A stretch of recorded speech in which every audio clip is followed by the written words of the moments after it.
Wanted to talk to you all about self-sabotage. I think self-sabotage is one of those topics that comes up an awful lot in the world of money and manifestation. And so I really wanted to address it head on because I think we need to expect sabotage in some ways. We need to expect that it may not be a really smooth and linear journey to create the things that we are looking to create in our lives.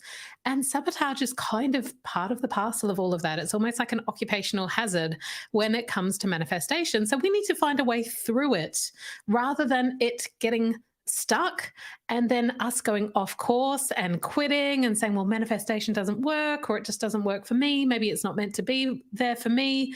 And so we definitely don't want it to completely sabotage us and take us off course. So let's talk about how we can work our way through sabotage.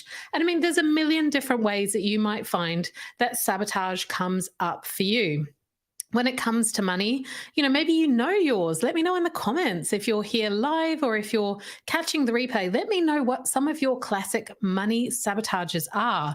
I know some of mine are really, really clear. And I think one that comes up even now, even though I know what I know, we've still got to keep on top of things a little bit, like exercising and staying fit and going to the gym or working out. You don't just work out once and expect everything to be good forever. This is something that you keep doing. You keep topping it up to keep your muscles toned. It's the same with your manifesting muscle. And so even though I know what I know that for me, I can easily stop tracking my finances and I can easily stop keeping on top of things.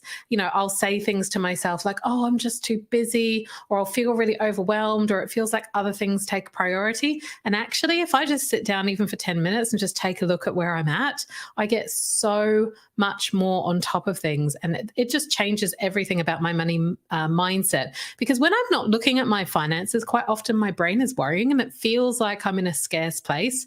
It feels like, oh no, like I don't have enough money. That's almost like my default programming. And as soon as I go back in and manage my money, usually things are much, much better than what my brain is worried about.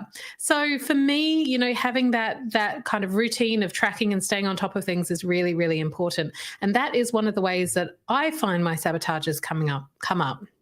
In the past as well, especially when I was carrying a lot of debt and I had a very poor relationship with my money, I would not look at my statements, whether it was credit card statements or my bank statements.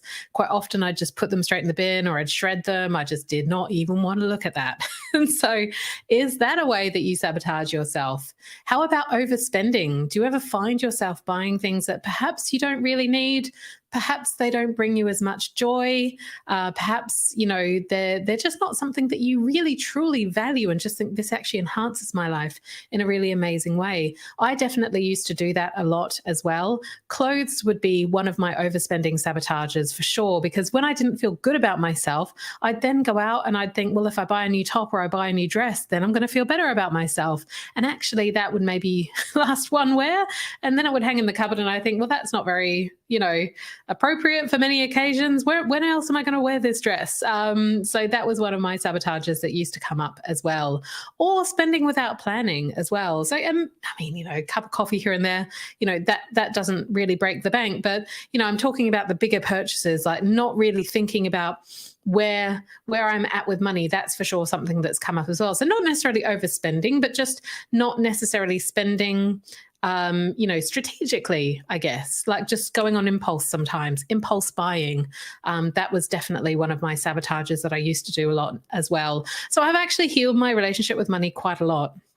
And if you're in a place like I was, say 10 years ago, where you have maybe a terrible relationship with money, then I want to let you know that, this is available to you, that there are ways that come up that, sabotage comes up, I think no matter what level you're at, but for sure there are ways of like healing your money. And if you're in a place like I was with not looking at statements, overspending and things like that, all of that is available to you as you change your relationship with money.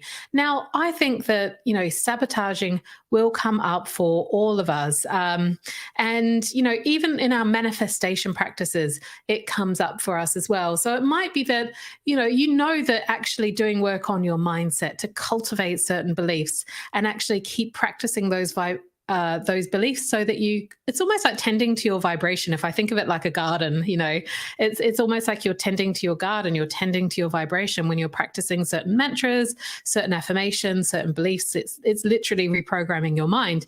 And maybe you're a little bit haphazard with that. I've certainly been through that as well.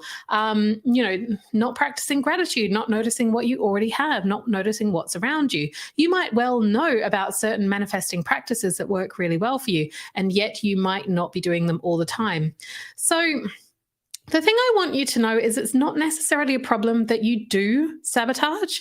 And I think what happens with a lot of people is that they get stuck on making sabotage a massive problem, getting stuck in the, oh my God, why am I sabotaging? I always do this.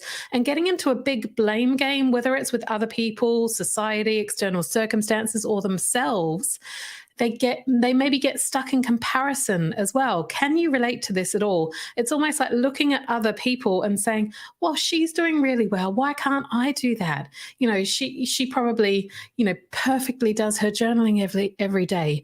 She probably perfectly does all of her marketing so that she gets this constant stream of clients. Maybe, another person has a perfectly curated social media feed, and it looks like they're doing things really, really well. So we can get stuck sometimes in comparisonitis as well.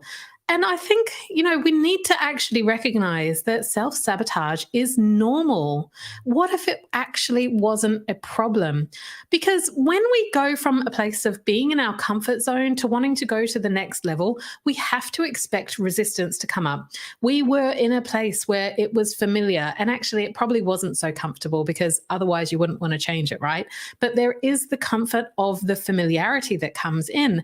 And when we make a transformation, and we're making a transformation here in this community around our money and our money mindset, there is going to be resistance and there is going to be discomfort that comes up. Sabotage is a normal part of that process, because we are recreating our inner world, essentially. We are creating this whole new world inside of us. We are upgrading our beliefs. We are maybe even addressing old money traumas that can come up. Money can be tied up with survival for so many of us. So actually, as you start to transform your relationship with money, as you start to do new things in your business and go to the next level, it's normal for your brain to possibly not feel safe in this new territory. You have not acclimatized internally to this new level of what you're doing.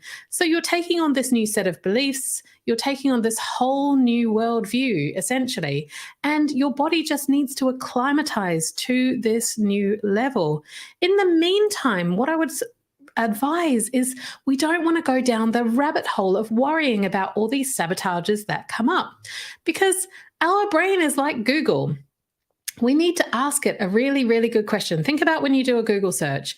If you ask it a terrible question, or if you put in the wrong search term, what do you get? You get results that you don't like. You get results that don't work for you. You get results that you don't need, that you don't even need or want. It's the same with your brain. We need to really look at what we're actually asking ourselves. So it might feel very true for you that you do self-sabotage it sometimes. It might feel very true for you that there is a pattern there. So what I want to offer you is that instead of dwelling on that pattern being there, instead of dwelling on that and saying, why do I always do this? Which is a question I see a lot of people asking. What do you think will happen when you ask your brain, which is like Google, why do I keep self-sabotaging? Your brain is going to come up with a bunch of search results, a bunch of thoughts, which are probably going to be things like, well, you've never been good with money. Maybe it's, your parents were always in debt. So, you're always going to be in debt. And it can be a little bit of a pity party sometimes in terms of the reasons that can come up. Now, these are all valid things that might come up for you in terms of things that you want to work through on your journey. But if you're working through a sabotaging behavior and you want to figure out how to get through that, I would actually highly recommend that you look at the questions that you're asking your brain and you ask a better question. So maybe you ask yourself, like, if you haven't been tracking your money and you've been avoiding looking at things, and maybe you've been avoiding doing marketing in your business for some reason, and so you're not getting clients through and you're not getting the financial results you want to see in your business, maybe you want to ask yourself, how in the future could I change that? What's available to me? See what your brain comes up with then. Imagine the search results that you're going to get if you put a search like that into Google, which is the same thing pretty much as your brain. So how could this be possible? And maybe your brain might offer you something like, well, maybe I could just do one thing. Maybe I could just do one social media post. Maybe I can just have a look at what's on my credit cards and see what my current debt levels are.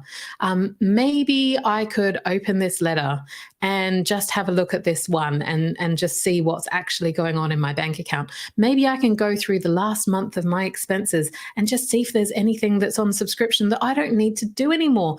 As you start taking these little actions, it will help you to get out of that self-sabotaging behavior. But when we dwell on the why and we look into diagnosing what's going on and getting really complicated with it, sometimes it can be an exercise in almost like staring at our belly button in a way. But actually what we would need to do is to start taking action, because action is going to get you clarity. Action is going to start helping you to build a new habit.